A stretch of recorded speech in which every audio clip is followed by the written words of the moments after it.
We're just a few days out from E3 2017. Let's take a look at where we've come from since last year's event and what we can look forward to next.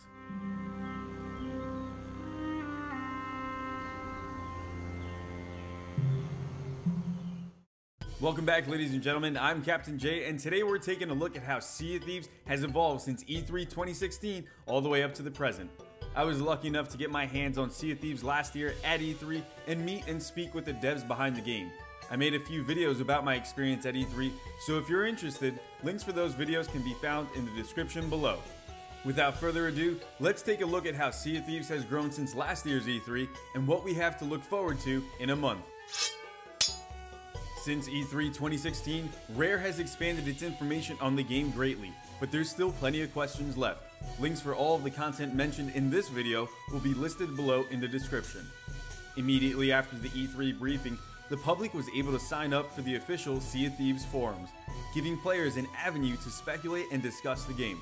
The forums have grown tremendously, with thousands of players lending their voice to the conversation.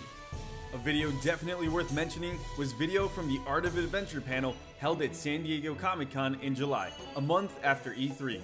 In this video, Ryan Stevenson, Adam Park, Joe Neat, and Peter Hens shared some awesome insight into creating the world of Sea of Thieves and even showed off some of the world as well as some other features.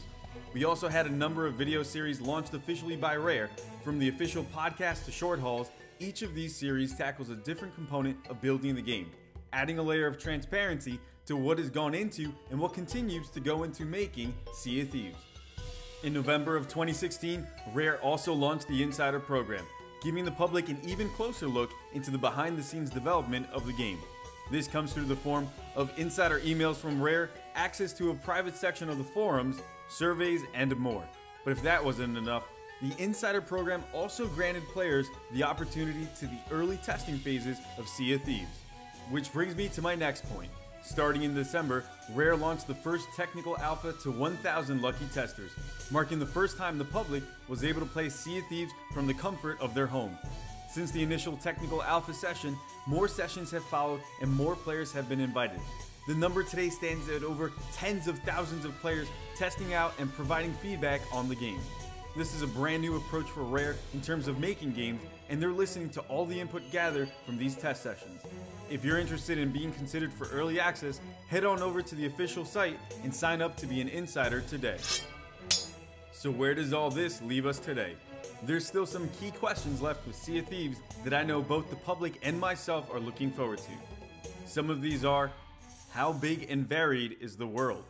What kind of encounters and enemies can we expect? What can be said about quests and how do they vary? How in-depth is customization for both player and the ship, and what does that look like? What are some of the long-term in-game goals when playing Sea of Thieves? And lastly, when does Sea of Thieves release? These are all very important questions that players have been asking, and the devs are aware of it. I would expect that the majority of these questions, if not all and possibly even more, to be revealed at this year's E3 event. We're just a few weeks out from hearing more about Sea of Thieves, so we'll have to be patient just a little while longer. With that said, what question are you hoping the devs answer at E3 this year? Let me know in the comments section below.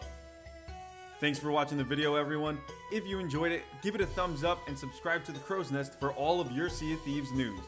As always, I'm Captain J, and until next time, fair winds and following seas.